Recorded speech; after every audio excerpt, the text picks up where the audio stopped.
Anong hinihipan mo dyan, Papa? ito yung kikiam. Binalo namin. Kasi sensitive tong anak ko sa isda. Itong panganay. Kaya kailangan mag-iingat sa pagluluto.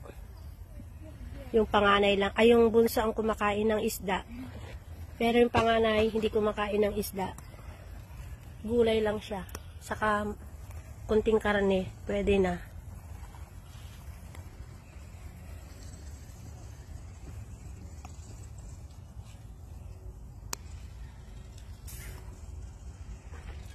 Yan.